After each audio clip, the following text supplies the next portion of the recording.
श्री स्वामी समर्थ. जय जय स्वामी समर्थ. नमस्कार मैत्रिणींनो, स्वागत आहे तुम्हा सर्वांचं पुन्हा एकदा माझ्या या नवीन व्हिडिओमध्ये. तर येत्या रविवारपासून म्हणजे 17 मेला रविवार असणार आहे आणि या 17 मेपासून आपल्या सर्वांनाच माहिती आहे की पवित्र असा पावन असा अधिक मास जो आहे तर तो सुरू होत आहे. आणि या 17 मेच्या दिवशी या अधिक मासातील पहिला दिवस असणार आहे. अधिक मासामध्ये दानधर्म, दीपदान, त्यासोबतच नामस्मरण, जप, तीर्थयात्रा अशी जी काही गोष्टी आहेत किंवा कामं आहेत तर ती केली जात असतात. त्याचं पुण्यफळ आपल्याला 33 पटींनी प्राप्त होत असतं. या अधिक महिन्यामध्ये 33 या अंकाला विशेष असं महत्त्व दिलं जात असतं. हा संपूर्ण जो महिना आहे तर तो भगवान श्रीहरी विष्णू आणि माता लक्ष्मी यांना समर्पित असतो. या महिन्यामध्ये आपण भगवान श्रीहरी विष्णूंची मनोभावे सेवा केली, उपासना केली तर त्यांचे आशीर्वाद आपल्याला प्राप्त होत असतात. आपल्या घरात अखंड लक्ष्मी वास करत असते. हा अधिक महिना जो आहे तर तो अतिशय पवित्र मानला जातो. या अधिक महिन्यामध्ये बघा, सुवासिनी स्त्री ज्या असतात तर त्या आपल्या जोडवी बदलत असतात. जुन्या जोडव्यांमध्ये आणखीन भर घालून नवीन जोडवी करत असतात. त्यासोबतच धोंडेदान म्हणजेच लेकीला आणि जावयाला देखील लक्ष्मीनारायणाचा जोडा म्हणून किंवा भगवान श्रीहरी विष्णू आणि माता लक्ष्मी यांचं स्वरूप मानून त्यांचं जो मानसन्मान जो आहे तर तो या अधिक महिन्यामध्ये केला जात असतो. त्यासोबतच अधिक महिन्यामध्ये विवाहित मुली आपल्या आईची ओटीसुद्धा भरत असतात. ही अतिशय महत्त्वाची जी कामं आहेत तर ती अधिक महिन्यामध्ये केली जात असतात. आणि या अधिक महिन्याची सुरुवात बघा 17 मेपासून होत आहे आणि हा अधिक मास 16 जूनला समाप्त होणार आहे. आणि यामुळं या अधिक मासातील पहिल्याच दिवसापासून आपल्याला संपूर्ण महिनाभर आपल्या घरामध्ये असा एक अखंड दिवा लावायचा आहे. यामुळं आपल्या घरात अखंड लक्ष्मीची प्राप्ती होऊन घराची भरभराट होईल. पुढील 7 पिढ्यांचं दारिद्र्य नष्ट होईल. असा हा अतिशय प्रभावी उपाय किंवा एक प्रकारची सेवा जरी याला म्हटलं तरीही चालेल. तर ती सेवा किंवा हा उपाय आपण या अधिक मासाच्या पहिल्याच दिवसापासून करायला सुरुवात करायची आहे.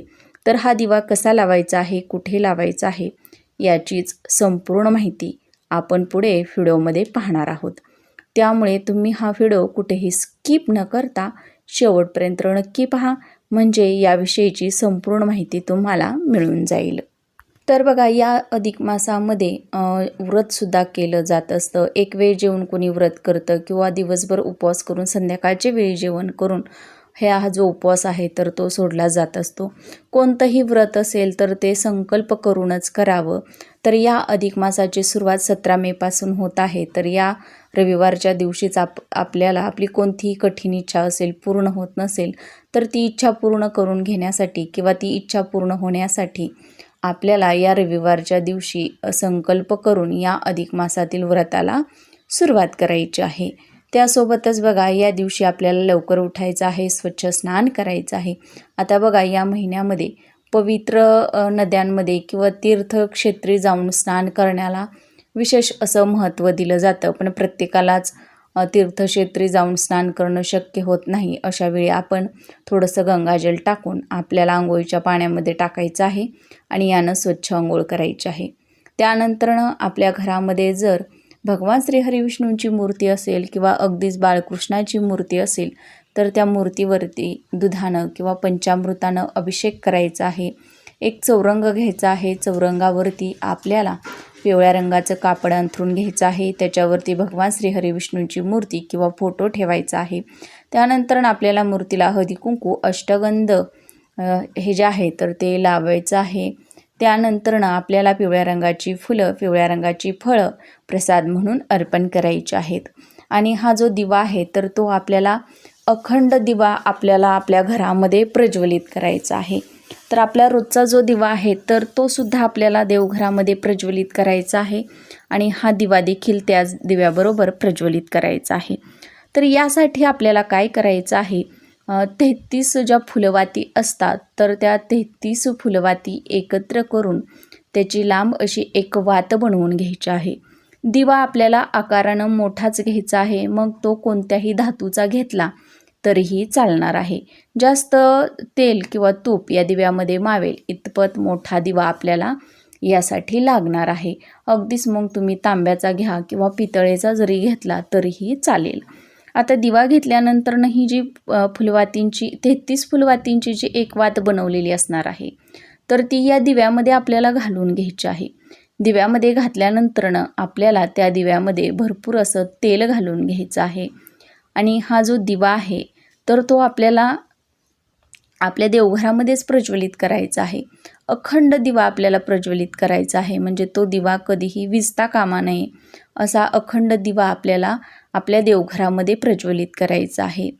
त्यानंतरनं बघा, या दिव्याखाली आपल्याला आसन द्यायचं आहे. तर त्या दिव्याखाली आपल्याला मुठभर अखंड तांदूळ ठेवायचे आहेत आणि त्या प्लेटमध्ये त्या अगोदर आपल्याला हळदी कुंकानं स्वस्तिक काढून घ्यायचं आहे. त्यानंतरनं त्याच्यावरती आपल्याला हे मुठभर तांदूळ ठेवायचे आहेत आणि हा दिवा त्यामध्ये ठेवायचा आहे आणि तो दिवा उचलून आपल्याला देवघरामध्ये ठेवायचा आहे. देवघरामध्ये ठेवल्यानंतरनं आपल्याला हा दिवा प्रज्वलित करायचा आहे. दिवा प्रज्वलित केल्यानंतरनं दिव्याला देखील आपल्याला हळदी कुंकू अक्षदा वाहून घ्यायच्या आहेत. हे सर्व करून झाल्यानंतरनं आपल्याला दोन्ही हात जोडून तुमची जी पण इच्छा आहे तर ती तुम्हाला व्यक्त करायची आहे. जी इच्छा पूर्ण करण्यासाठी तुम्ही सकाळी जो संकल्प केलेला असणार आहे तर ती इच्छा तुम्हाला व्यक्त करायची आहे आणि ती पूर्ण करण्यासाठी भगवान श्री हरिविष्णूंकडे तुम्हाला प्रार्थना करायची आहे. आणि असा हा अखंड दिवा आपल्याला आपल्या देवघरामध्ये प्रज्वलित करायचा आहे. आता दिवा प्रज्वलित केल्यानंतरनं बघा, या दिव्यातील जी वात असणार आहे तर ती आपल्याला दररोज बदलायची नाही. तीच वात आपल्याला महिनाभर प्रज्वलित ठेवायची आहे. म्हणजे हा दिवा आपल्याला विझू द्यायचा नाही, तसाच महिनाभर प्रज्वलित ठेवायचा आहे. जोपर्यंत अधिक मास हा संपत नाही तोपर्यंत आपल्याला हा जो दिवा आहे तर तो प्रज्वलित ठेवायचा आहे. या दिव्यामध्ये जर तुमच्याकडे तूप असेल तर तूप घातलं तरीही चालेल आणि जर तुमच्याकडे तूप नसेल तर दिव्यामध्ये मग तेल घातलं तरीही चालणार आहे. अशा पद्धतीनं आपल्याला असा एक अखंड दिवा आपल्या घरामध्ये प्रज्वलित करायचा आहे.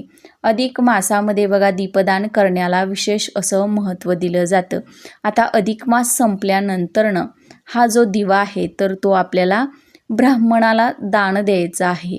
आपल्या हिंदू धर्मामध्ये बघा, ब्राह्मणाला देखील विशेष असं महत्त्व असतं आणि दानधर्म करण्याला देखील विशेष महत्त्व असतं. या महिन्यामध्ये दीपदानसुद्धा केलं जात असतं. त्यामुळे हा जो दिवा आहे तर तो अधिक मास संपल्यानंतरनं आपल्याला घासून स्वच्छ करायचा आहे आणि तो दिवा ब्राह्मणाला दान म्हणून द्यायचा आहे. आणि जर ब्राह्मणाला दान म्हणून देणं शक्य नसेल किंवा ब्राह्मण जवळपास तुमच्या घराच्या आसपास राहायला नसतील तर अशा वेळी तुम्ही हा दिवा एखाद्या मंदिरामध्ये जाऊनसुद्धा दान म्हणून दिला तरीही चालणार आहे. आता हा दिवा लावल्यानंतर तुम्हाला सकाळी किंवा संध्याकाळी दिवसातून बघा एकदा का होईना विष्णू सहस्रनामाचं जे पठण आहे तर ते करायचं आहे. विष्णू सहस्रनामाचं पठण जरी करणं शक्य झालं नाही तरी श्रवण जरी केलं तरी चालेल. त्यासोबतच तुम्हाला ओम नमो भगवते वासुदेवाय नमः या मंत्राचा जरी जप केला दिवसातून 108 वेळा तरीही चालणार आहे. तर अतिशय महत्त्वाची माहिती होती, त्यामुळे तुम्ही किंवा ही जी सेवा आहे तर ती अतिशय महत्त्वाची असणार आहे. कारण की हा पवित्र असा अधिक मास, पावन असा अधिक मास महिना सुरू होणार आहे आणि या अधिक मासा आपल्या हिंदू धर्मामध्ये खूप मोठं महत्त्व आहे. त्यामुळे हा उपाय तुम्ही नक्की करून पहा. तुमची प्रत्येक इच्छा, मनोकामना ही नक्कीच पूर्ण होईल. व्हिडिओ आवडल्यास लाईक करा, शेअर करा आणि चॅनलला सबस्क्राईब करायला विसरू नका.